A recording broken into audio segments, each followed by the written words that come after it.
પ્રદૂષણનો રાફડો, કંપનીઓના ગંદા પાણી અને કચરાથી સ્થાનિકો ત્રસ્ત. ઔદ્યોગિક પ્રગતિના નામે પર્યાવરણને થતા નુકસાનનું જીવંત ઉદાહરણ અમદાવાદ જિલ્લાના ચાંગોદર વિસ્તારમાં જોવા મળી રહ્યું છે. અહીંની આસપાસના રહેણાંક વિસ્તારોમાં કંપનીઓ દ્વારા બેફામ રીતે છોડવામાં આવતા ગંદા અને કેમિકલ યુક્ત પાણી તેમજ ઔદ્યોગિક કચરાના કારણે સ્થાનિક રહેવાસીઓનું જીવન દોજખ બની ગયું છે. ખેતરો અને નદી નાળા જોખમમાં. ચાંગોદર ઇન્ડસ્ટ્રીયલ એસ્ટેટની આસપાસની કંપનીઓ ટ્રીટમેન્ટ વગરનું પ્રદૂષિત પાણી ખુલ્લેઆમ નદી નાળાઓમાં કે ભૂગર્ભ ગટરોમાં છોડી રહી છે.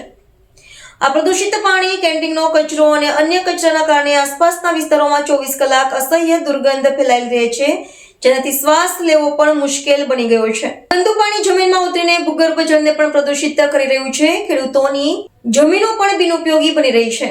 ભૂતકાળમાં પણ અનેકવાર ચાંગોદરની કંપનીઓ દ્વારા નર્મદા કેનાલ જેવા મહત્વપૂર્ણ જળસ્ત્રોતમાં ગેરકાયદેસર રીતે કેમિકલ યુક્ત પાણી છોડવાના કિસ્સાઓ સામે આવી ચૂક્યા છે.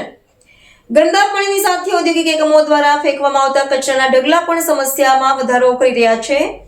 ગંદકીના કારણે મચ્છરોનો ઉપદ્રવ વધી ગયો છે, જેનાથી મેલેરિયા, ડેન્ગ્યુ અને અન્ય પાણીજન્ય રોગોનો ભય સ્થાનિકોને સતાવી રહ્યો છે.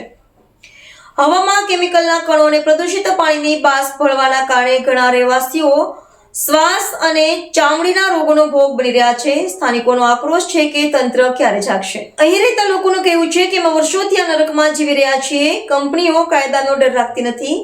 બાળકો બીમાર પડી રહ્યા છે. સરકાર ક્યારે અમારા માટે નક્કર પગલાં લેશે? આ સમસ્યાનો જલ્દીથી જલ્દી ઉકેલ લાવી અહીં રહેતા રહેવાસીઓને સ્વચ્છ અને સ્વસ્થ વાતાવરણમાં જીવવાનો અધિકાર આપે. Chief editor Ganesh Rawat. देश और प्रदेश की खबरों के लिए अभी सब्सक्राइब कीजिए इंडिया टीवी लाइव, साथ ही बेल आइकन को दबाना बिल्कुल ना भूलें, जिससे सबसे पहले खबर आप तक पहुंच सके.